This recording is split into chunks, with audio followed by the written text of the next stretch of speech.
Hey, are you resilient? Meaning, do you know how to get yourself back up after you get knocked down?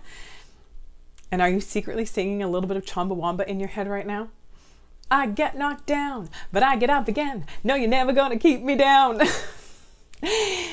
Today we're gonna talk about becoming more bouncy, how to get ourselves back up quicker, easier, and with less scrapes and bruises.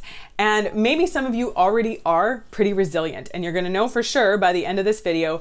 And if you want to become more resilient, you're going to learn that as well. And if you're not resilient at all, you're going to learn some things that you can start doing today to start building up your bounciness. Because research shows that people who are more resilient tend to be happier and more fulfilled in life because they go for things, they take risks, they get out and they live their lives because they are not so afraid of failing, because they know how to pick themselves back up after they get knocked down. So stay tuned. These are big ones and they really are life changers. If you're new to me and this is the first time that you're here, I am so glad that you are here. And if you're not new to me and you've been here before, I am so glad that you are back. My name is Kristina, and I am a master coach, a therapist, a researcher, and the creator of the Breakthrough Coaching Program. I have a master's degree in counseling psychology, and I work to help heart-centered go-getter men and women break through worry, anxiety, and self-doubt so that they can get through the crap that is holding them back and like themselves and their lives more every day. And if you are showing up big enough, often enough in your life, you are going to fall down. And that is normal. That is inevitable. The goal is not to do everything perfect and to never make mistakes and to never fail. Failure and mistakes and going through this hard stuff is a sign that we are showing up and participating in life, that we are playing big, that we are participating, that we're making our lives count. But what a lot of us need to work on is how to get ourselves back up faster. It's fine to get knocked down. It's fine to fail. It's actually good to fail. But staying stuck in all of this self-doubt and all of the self-criticism and all of that crappiness, that's not helpful. We do need to feel our feelings. We need to feel hurt or disappointed or discouraged, but how do we get ourselves through that? How do we move through it and get back up and keep going? And we're going to talk today about signs that you are already emotionally resilient and how to become more so if this is something that you want to learn. First of all, we need to look at the definition of resilience. And defined, resilience is simply that after being bent, compressed, stretched, or squashed, it's the ability to come back to one's original formation. So that is often what it feels like when we're taking risks, when we're putting ourselves out there, when we're doing hard things. It feels like we are being bent, compressed, stretched, and squashed. And then resilience is about getting ourselves back to our original formation after all that happens so that we can pick ourselves up, keep going, and keep growing, and keep living this one life that we have. So now, here's how to know if you are resilient, and if you're not, how to become more so.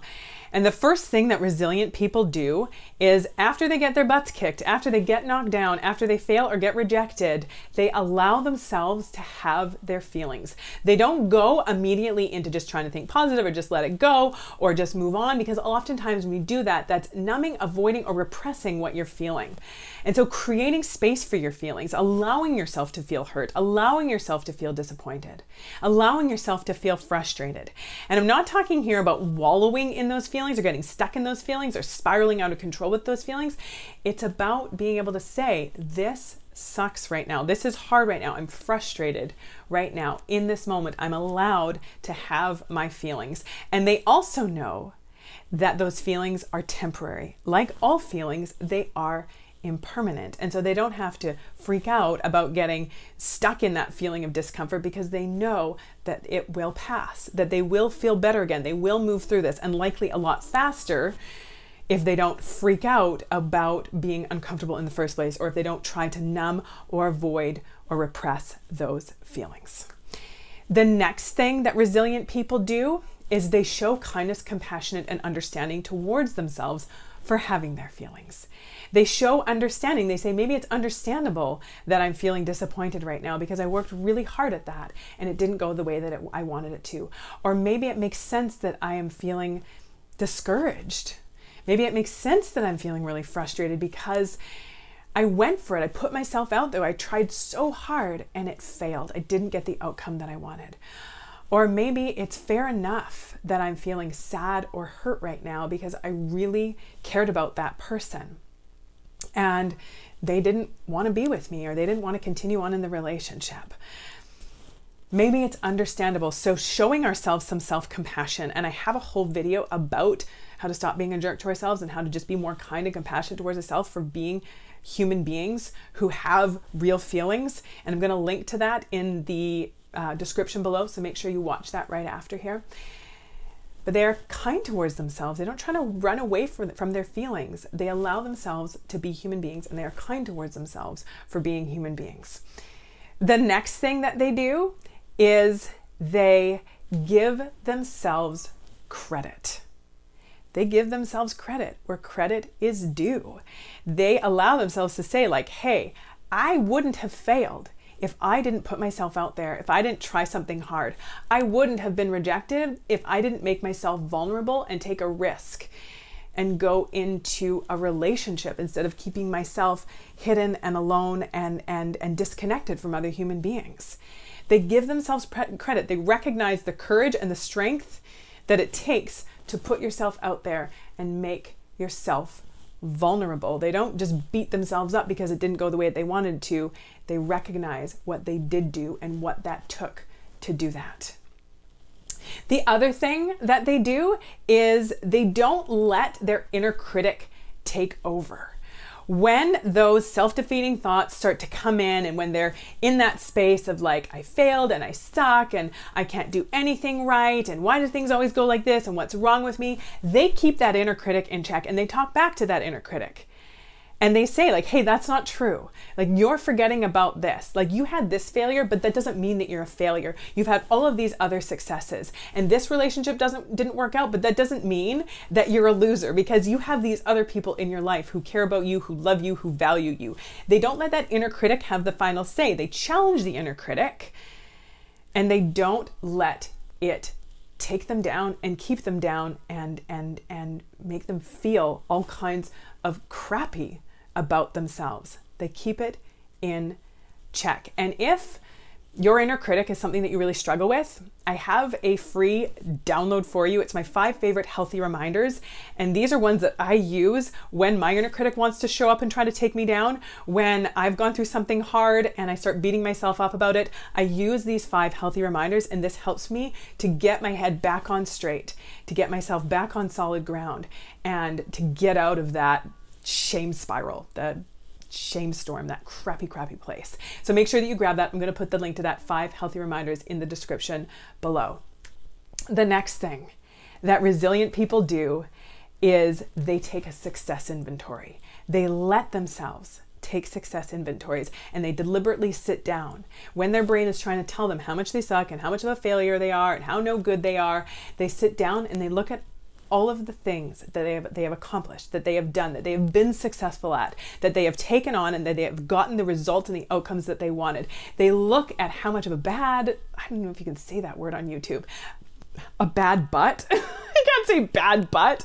They look at how strong, how resourceful, how incredible they really are and what they have done and what they have accomplished, and they let themselves connect with that. That is a huge thing for any of us, to be able to take a success inventory anytime you're feeling like a failure, anytime you're feeling not good enough, anytime you're feeling like you don't have what it takes, or that you'll never get there, or never accomplish enough, or never do enough, or whatever it is. Take a success inventory, get your head on straight, check yourself. Those things that you're telling yourself are not true, and you have proof, even though in the moment your brain, because of our negative bias in our brain, is trying to tell us how much we really suck, and it's trying to pull all of the examples and all of the proof why we actually do suck. right? That's what we do, is our brain likes to be right. So when we're feeling crappy, when we're feeling bad, our brain likes to like kind of kick us when we're down and try to tell us and remind us of all the times where other crappy things have happened, where we failed, or where things haven't gone well, or where we've been rejected, and likes to kind of tell us, see, this is true about you. This is who you are. But taking a step back and taking a success inventory in those moments is going to check that inner critic. The next one is they know that failure and rejection is not personal. And like we said, they often remind themselves and realize that if they're failing or getting rejected, it means that they were brave enough to put themselves out there. That failure and rejection are not personal. It didn't work out the way that you wanted it to. It doesn't mean that there's something fundamentally broken or flawed or not good enough about you. And this is my favorite one. This is my favorite thing, that people who are resilient, what they know and what they remind themselves of, and that they let themselves really sink into, is that when you put yourself out there, when you take a risk, when you try something, regardless, you are either going to get the outcome that you want or the lesson that you need. And I want you to take a second with that one. When you're putting yourself out there, when you're taking a risk, you're either going to get the outcome that you want or the lesson that you need, which means that there is no such thing as failure. There's just figuring out what didn't work, what you need to learn, what you need to do, what you need to try next.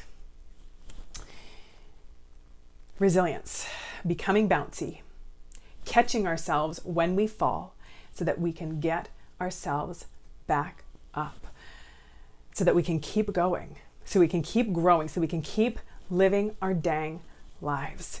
Grab my 5 favorite healthy reminders. This is going to be a big one to help you stay on track, to help get that mind of yours in check. Come and join my Facebook group, Good For Me group. Say that 5 times fast. GoodForMeGroup.com. Subscribe to the channel, like the video, and I'm going to see you again soon. Until next time, take good care.